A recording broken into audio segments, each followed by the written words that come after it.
Eric, au cours de cette vidéo, nous allons parler des 7 rois de l'Apocalypse, et en particulier des erreurs des frères Diamonds du monastère de la Sainte Famille aux États-Unis quant à l'interprétation de ce passage, du chapitre 17 de l'Apocalypse. Alors ce chapitre 17 de l'Apocalypse, je l'ai sous les yeux, je vais le lire là, pour les gens qui nous regardent et qui ne savent pas de quoi il s'agit et qui n'ont pas lu cette vidéo des frères Diamond. Ce passage donc, c'est le chapitre 17, verset 8. La bête que tu as vue a été et elle n'est plus, et elle montera de l'abîme et elle ira à la mort. La bête que tu as vue, c'est le paganisme antique qui régnait dans l'Empire romain, qui persécutait les premiers chrétiens, que Saint Jean a vu. Elle a été donc à l'époque de Saint Jean, et elle n'est plus parce qu'elle a cessé, ce paganisme antique a cessé d'exister dans l'Empire romain, puisque l'Empire romain s'est christianisé. Ensuite, et elle montera de l'abîme, c'est-à-dire que ce paganisme antique qui était du temps de Saint Jean et qui a cessé d'exister avec l'Europe chrétienne, va revenir. Il va revenir, effectivement, les frères Diamond ont raison, sous la forme de l'Union européenne. Ensuite, voici ce qui est la suite du texte. Et ceux qui habitent la terre, dont les noms ne sont pas inscrits, ce sont ceux dont les noms ne sont pas inscrits dans le livre de vie, seront stupéfaits en voyant la bête qui était et qui n'est plus. Alors ceux qui habitent la terre, ce sont les faux chrétiens apostats qui adorent la bête. La première bête au chapitre 13 de l'Apocalypse, qui est une bête qui s'est remise de sa blessure mortelle, et il s'agit bien évidemment de Wojtyla qui s'est remis de sa blessure mortelle lors de son attentat sur la place Saint-Pierre de Rome. Il est dit qu'ils habitent la terre parce que la terre en question, c'est la fausse église. C'est tout ce qui nous... Par opposition au ciel. Voilà, ils n'aspirent pas vraiment à aller au ciel, ils s'installent sur cette terre comme s'ils allaient y rester toujours. Parce que ceux qui ne le sauraient pas, oui. nos téléspectateurs ne le savent pas, le ciel dans l'Apocalypse c'est une image de l'Église, en référence à Isaïe. Voilà, et là on a affaire à une contre-église, à une contrefaçon de la véritable église catholique. Et ceux qui habitent la terre, c'est ceux qui se trouvent dans cette contrefaçon de l'église catholique, seront stupéfaits en voyant la bête qui était et qui n'est plus. C'est-à-dire ils seront stupéfaits de voir que ce paganisme qui était du temps de Saint Jean et qui n'était plus revient.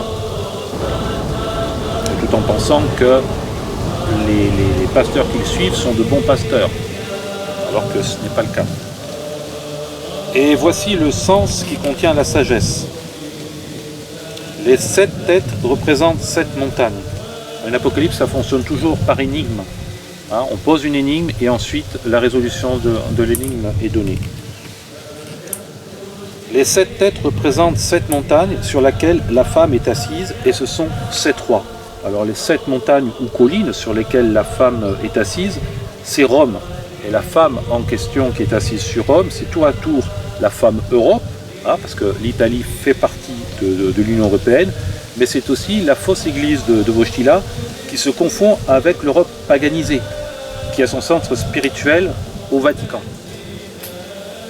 Donc ce que je dis là, les frères Diamond le disent aussi, donc je suis d'accord avec eux. On continue. Alors les 7 têtes représentent 7 montagnes, donc la ville de Rome, la ville aux 7 collines sur lesquelles la femme est assise. Donc la femme est assise, c'est la fausse église, est assise sur les 7 collines de Rome, sur la ville de Rome. Il s'agit de Babylone la Grande, de l'église officielle romaine, cette contrefaçon de la véritable église catholique, qui n'a de la véritable église catholique que l'apparence. Et ce sont aussi 7 rois. 7 rois, ce sont des rois prêtres qui se trouvent à Rome. Ces rois prêtres sont comptés à partir des accords de Latran en 1929. Parce que là, on a une nouvelle monarchie sacerdotale. Il faut savoir qu'à l'époque de Pie IX, la papauté a perdu son pouvoir temporel. Pie IX était le dépositaire, la papauté était en possession des États pontificaux et également de la ville de Rome. Et tout ça a été perdu à l'époque de Pie IX parce que les révolutionnaires italiens se sont emparés de la ville de Rome après s'être emparés des États pontificaux. Et Pie IX a perdu tout le pouvoir temporel, pas le pouvoir spirituel vis-à-vis des fidèles, mais son pouvoir temporel, son titre en quelque sorte de roi. Et il est considéré comme prisonnier à l'intérieur du Vatican. Ensuite, il y a eu Léon XIII, et puis il y a eu une volonté de la part de l'Église de retrouver cette monarchie sacerdotale, mais ce pouvoir temporel. Et ça s'est fait au détriment d'une alliance avec le parti fasciste italien, avec, comment dirais-je, ça s'est fait avec Mussolini. Cette alliance où l'Italie permet à la papauté de pouvoir exercer un pouvoir temporel. Donc il lui redonne l'autorité, qu'elle avait déjà normalement, sur le Vatican. Mais l'Italie ne redonne pas pour autant les États pontificaux, pas du tout, ni la ville de Rome à la papauté. Et il ne lui donne une autorité que sur la basilique Saint-Pierre de Rome, les petits bâtiments qui sont autour. C'est comme si le Vatican devenait une cité-État. Voilà, c'est ça. Un peu comme ça avait été le cas de Jérusalem avec, si j'ai bonne mémoire, c'était l'édit du roi Cyrus. Oui, oui. Donc c'est une sorte de collaboration où tout le monde essaye de tirer son épingle du jeu. Et c'est à partir de là qu'effectivement qu'il faut faire commencer cette nouvelle série de rois prêtres. Alors le premier roi prêtre, ça a été Pie XI. Hein. C'est lui qui a signé les accords de Latran en 1929, enfin par l'intermédiaire de son représentant. Lui, comment dirais-je, il espérait redonner ainsi à Dieu l'Italie, hein, et il espérait que l'Italie reviendrait à son Dieu. Mais les choses ne sont pas passées ainsi, puisque ça a été tout le contraire. L'Italie est rentrée dans la Seconde Guerre mondiale, elle a perdu la guerre, Mussolini a eu une fin horrible. Hein, il s'est fait attraper vers la fin de la guerre, il s'est fait exécuter avec sa maîtresse, et puis il a été pendu par les pieds, enfin avec sa maîtresse et quelques hommes à lui. Enfin, ça a été une mort assez atroce. Donc c'est pas du tout ce qu'espérait Pie XI. En retour, lui, il espérait que l'Italie revienne à Dieu par cet accord de Latran, mais ça s'est pas passé du tout ainsi. Et puis, ce qu'il faut savoir également, c'est qu'en contactant cette alliance avec l'Italie... En contractant cette alliance avec l'Italie, en ce qui concerne la consécration de la Russie au cœur immaculé de Marie, l'Italie n'était pas d'accord avec ça. Parce qu'elle voulait que la Russie fasse partie de la SDN, la Société des Nations. Et donc, Pie IX n'a pas consacré... les peuples de la Russie au cœur immaculé de Marie. Il faudra attendre beaucoup plus tard, il faudra attendre Pie XII en 1952. Et ensuite, donc, le second roi de cette série, c'est effectivement Pie XII. Pie XII qui était, comment dirais-je, très important à l'époque déjà de Pie XI, hein, qui était vraiment derrière lui. Lui, il a consacré le cœur immaculé de Marie, mais il l'a fait beaucoup trop tard. Et puis, à la fin de la Seconde Guerre mondiale, il n'a pas dénoncé ce qu'étaient en train de faire les États-Unis en Europe. Il a laissé faire tout ça, et il n'a pas empêché l'avènement progressif de cette Europe paganisée. Il n'a rien fait en quelque sorte pour l'entraver, il ne s'est pas opposé à l'ONU. Bon. Après ça, il y a eu Jean XXIII. Hein, donc Jean XXIII, comme chacun sait, que l'on accuse d'avoir, comment dirais-je, d'avoir cautionné la révolution dans l'Église. Hein. Donc, au niveau des idées,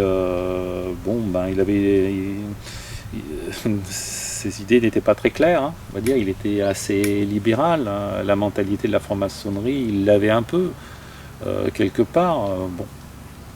Ensuite vient Paul VI, ensuite Luciani, ensuite Wojtyła, ensuite Ratzinger. Hein. Ça, ce sont véritablement les 7 rois, donc c'est une nouvelle monarchie sacerdotale. Voilà, c'est pour ça que c'est mentionné cette expression 7 rois. Bon, jusque-là, les frères Daimon disent la même chose. On est totalement en accord avec eux.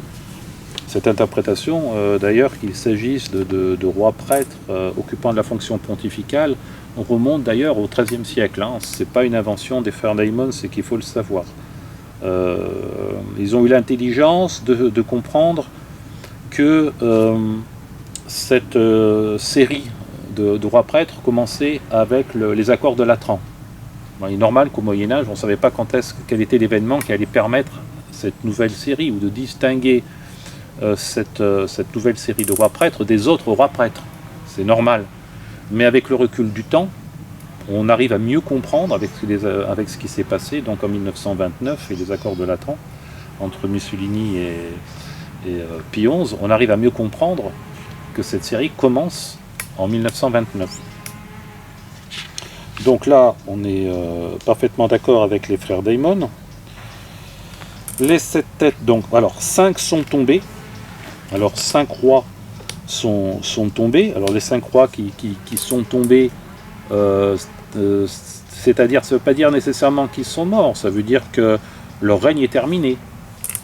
Le règne est terminé, le règne de Pie XI est terminé, de Pie XII est terminé, le règne de Jean XXIII est terminé, le règne de Paul VI est terminé, le règne de Luciani, dit Jean-Paul Ier, est terminé, le règne de... Alors c'est tout, ça s'arrête là. 5 sont tombés, l'un existe. Alors celui qui existe, c'est Wojtyła. Wojtyła, c'est le roi qui suit, parce qu'il existe, alors on se remet dans le contexte du texte, lorsque la bête que tu as vue a été et elle n'est plus, et qu'elle est remontée de l'abîme. C'est-à-dire qu'il s'agit d'un roi qui était là lorsque l'Europe paganisée s'est mise en place. Et effectivement, l'Europe paganisée s'est véritablement mise en place avec la constitution de l'Europe, de l'Union européenne. Et ça s'est fait sous Wojtyła. Donc là, les frères Daimon ont absolument raison de dire que l'un existe, c'est Jean-Paul II, l'abominable Jean-Paul II. Hein. Et le dernier n'est pas encore venu, et le dernier qui n'est pas encore venu, c'est évidemment Ratzinger, qui succédera à Wojtyła, qui prendra le nom de Benoît XVI, et lorsqu'il sera venu, il faudra qu'il demeure peu de temps, avec l'idée qu'il démissionnera, et que ce peu de temps a été identifié dans Principium Malorum comme 7 années qui s'écouleront sous ce dernier roi prêtre. Et effectivement, Ratzinger a régné peu de temps, 7 ans se sont écoulés sous lui, comme le disait Principium Malorum au XIIIe siècle. Et les frères Daimon ont absolument raison de dire qu'il s'agit de Ratzinger ici. Et la bête qui était, et qui n'est plus, elle est, la 8e. Alors les frères Daimon nous disent qu'effectivement, après Ratzinger, vient Bergoglio. Et que Bergoglio, là, cette nouvelle série n'a plus rien à voir avec les 7 rois, parce que Bergoglio renonce à la monarchie, en quelque sorte, tous les attributs qui sont liés à la monarchie, il les refuse. Il veut être traité comme tout le monde. Apparemment, il a une carte d'identité, non pas du Vatican, mais de simple citoyen italien. Voilà. Pour moi, ça n'est pas la raison principale. Sur ce point, je ne suis pas d'accord avec les frères Daimon. Oui, pour l'instant, je sais qu'il y a un petit différent, mais pour l'instant, c'est pas là que se situe la supercherie des frères Daimon. Donc effectivement... Disons que pour moi, ça n'a pas la raison principale qui explique qu'il ne soit pas listé comme roi. D'accord, mais pour moi, ça l'est.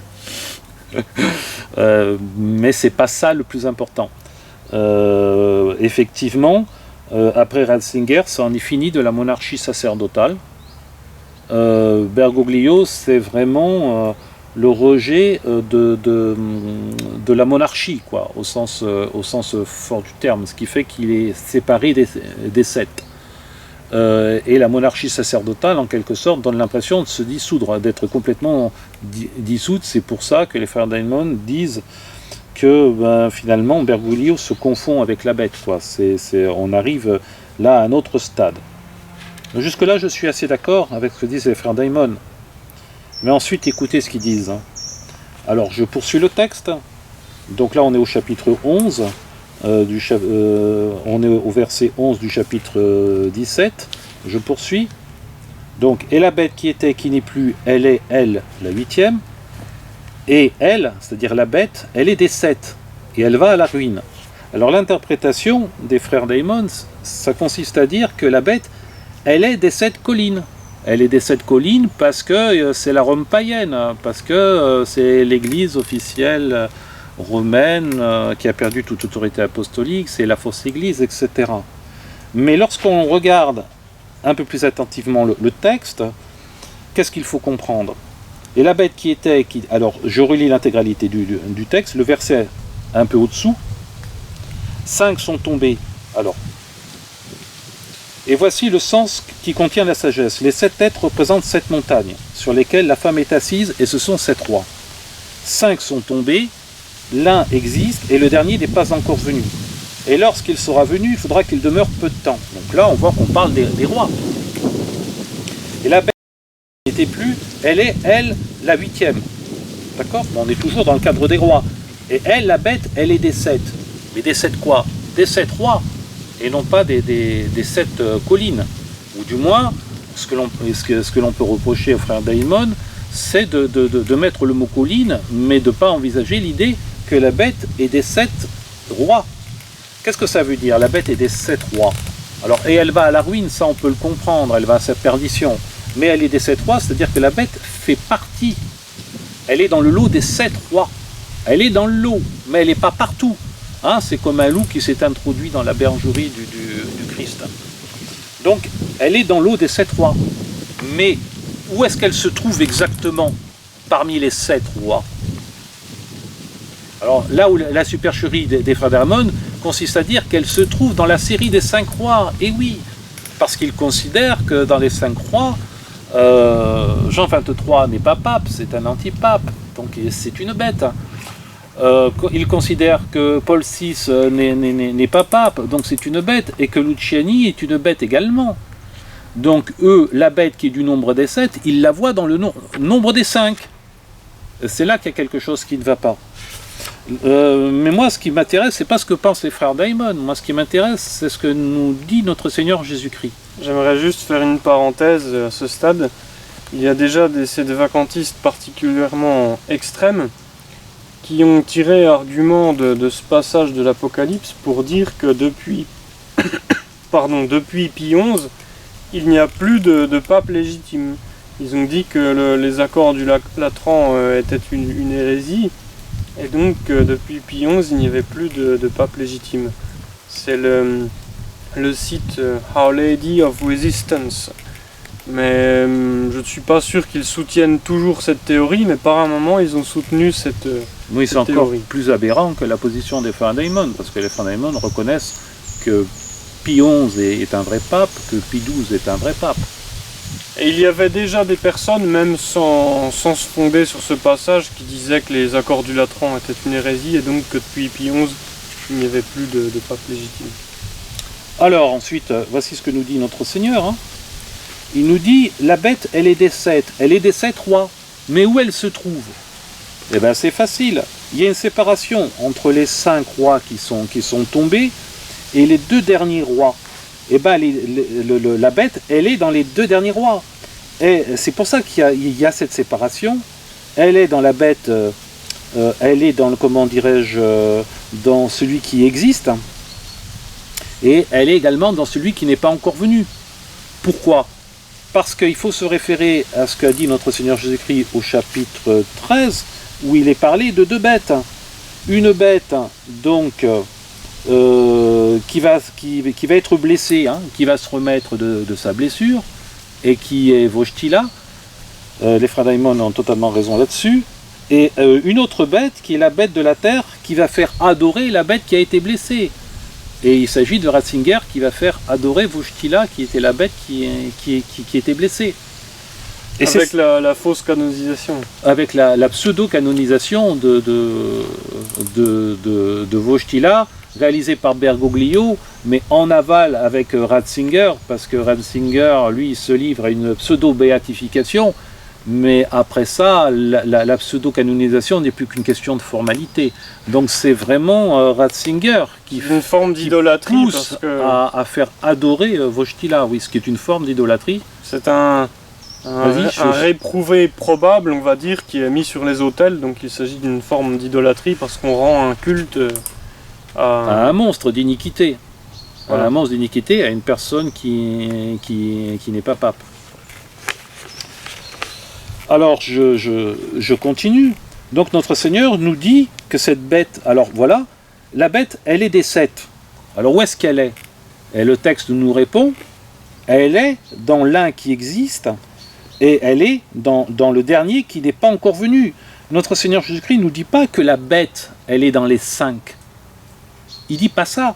D'ailleurs, si vous regardez bien le texte, regardez comment le texte est fait. La bête que tu as vue a été, et elle n'est plus, et elle montera de l'abîme.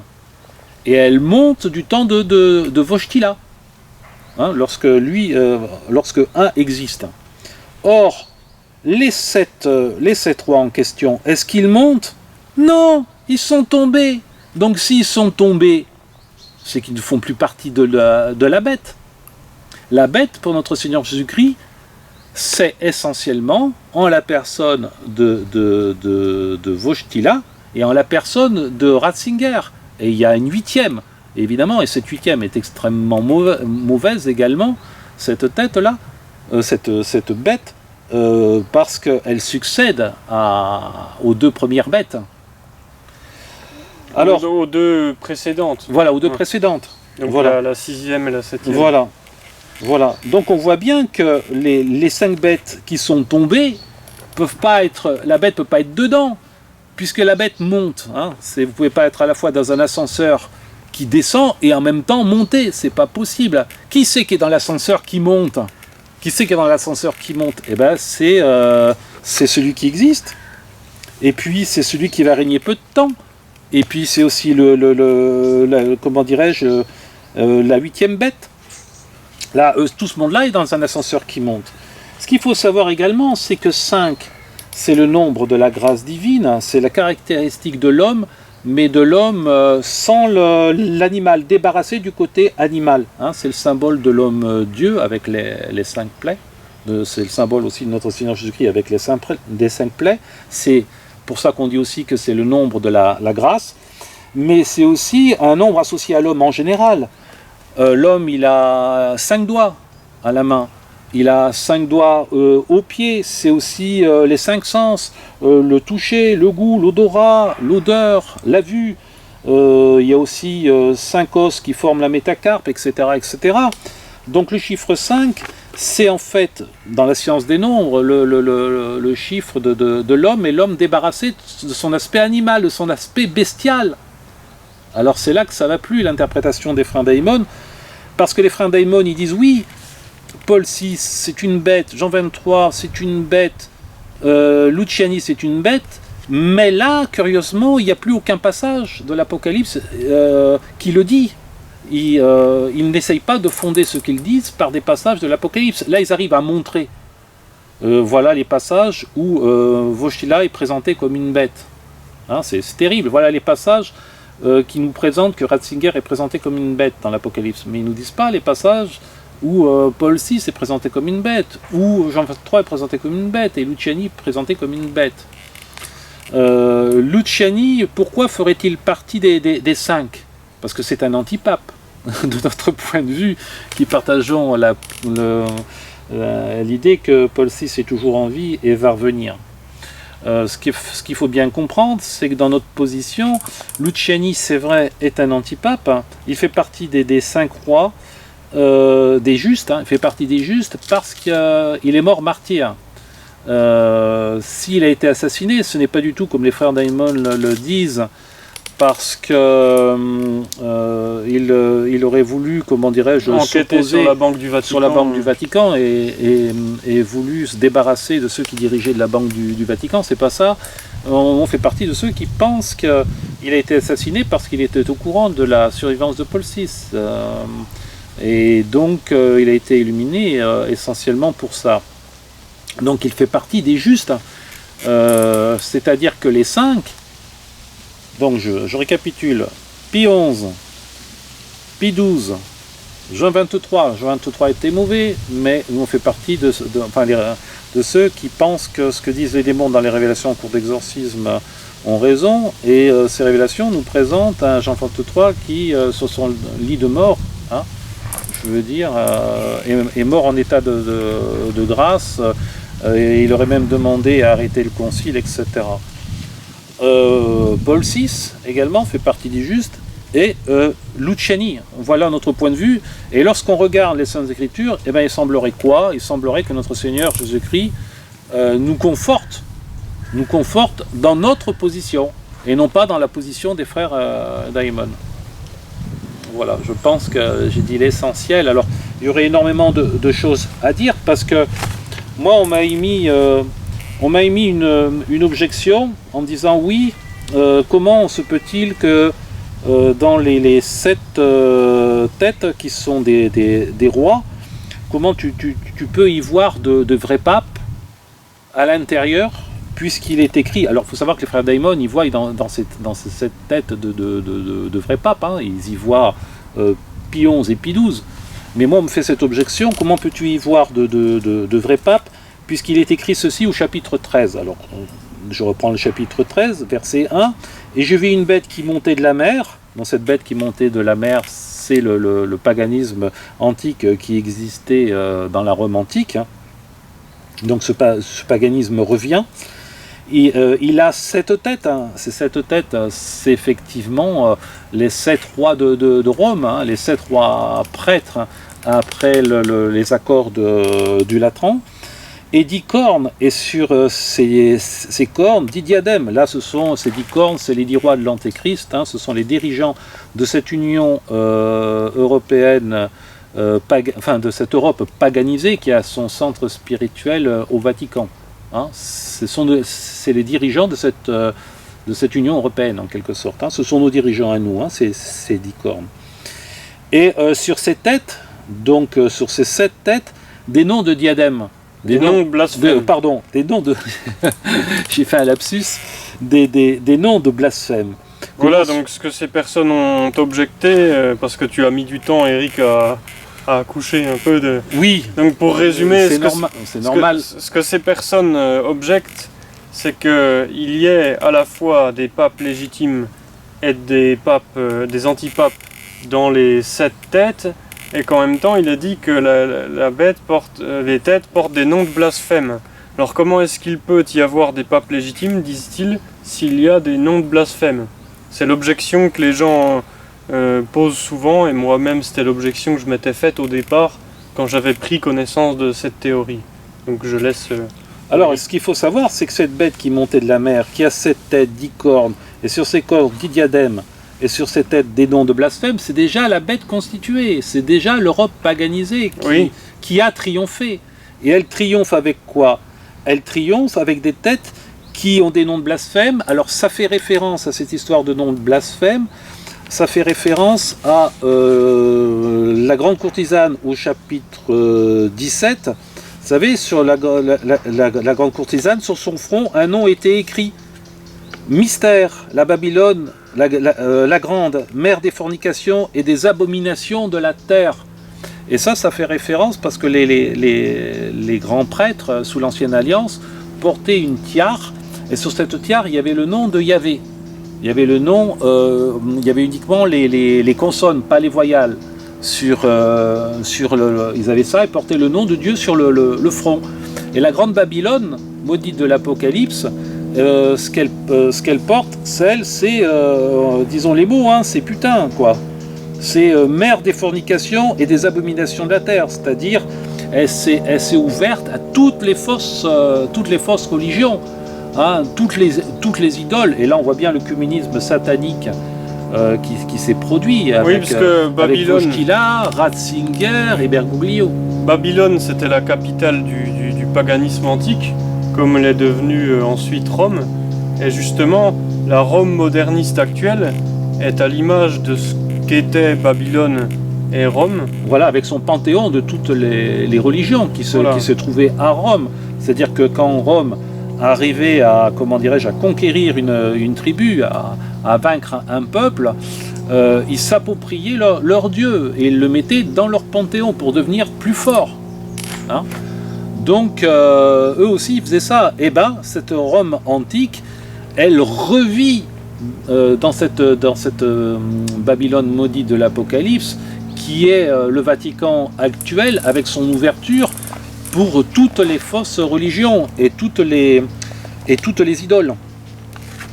Alors, je continue le texte. Donc, les têtes, évidemment, de cette bête, donc les rois qu'elle revendique, bien sûr qu'ils ont des noms de blasphème, parce que cette Union européenne, ce qu'elle veut voir, elle, c'est ce qui lui ressemble, c'est ce qui est de connivence avec elle. Elle apprécie particulièrement, comment dirais-je, qu'il y ait sur la tête de Wojtyla, inscrit sur son front, la grande Babylone, mère de fornication et des abominations de la terre. Elle apprécie cet œcuménisme de Wojtyla. Elle apprécie cette Europe paganisée, cet œcuménisme de Ratzinger et par la suite de Bergoglio. Mais elle n'apprécie pas comment dirais-je, la position de Pie XI, de Pie XII,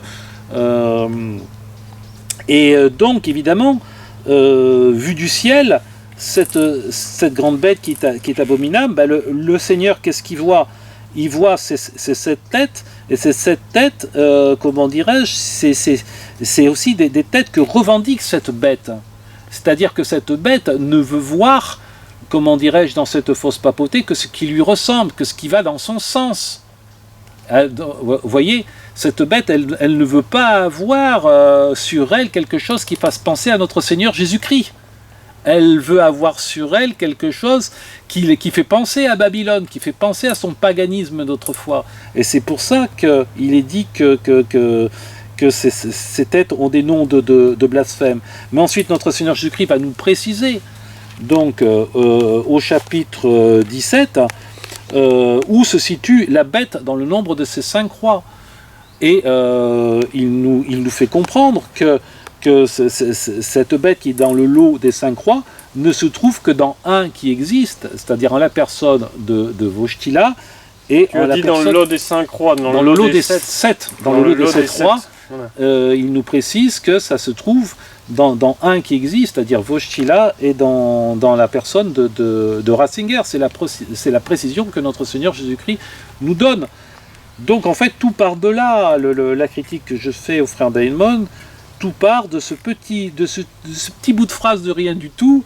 Et elle, la bête, elle est des 7, elle est du nombre des 7. C'est là-dessus que je ne suis pas d'accord avec eux. Et à nos lecteurs de juger et de constater que ce qu'ils disent n'est pas vrai. Lorsqu'ils disent qu'elle est des 7, ça signifierait elle est des 7 collines. Un peu plus loin que ça, la bête, elle est des 7 rois. C'est-à-dire qu'elle est dans le lot des 5 rois. Elle n'est pas dans le lot des 5 rois, mais elle est dans le lot des 7, et tout particulièrement dans les 2 derniers rois, que sont Wojtyla et Ratzinger. Voilà. Bon, ben, j'espère que vous avez compris. Si vous n'avez pas bien compris, ben, il faudra relire la vidéo. La relire aussi avec celle des frères Daimon, qui sont un peu plus clairs que moi dans l'exposition des choses, parce que bon, nous c'est un peu un caractère improvisé, quoi, hein, en pleine nature. Donc voilà, ben écoutez, et puis reprenez surtout votre Bible, voilà. reprenez l'Apocalypse en main et réfléchissez à partir de ce que Jean-Baptiste et moi-même, Eric, nous avons dit. Voilà, ce que l'on vous a enseigné. Voilà, bah écoutez, bonne journée à vous et puis à bientôt pour une prochaine vidéo.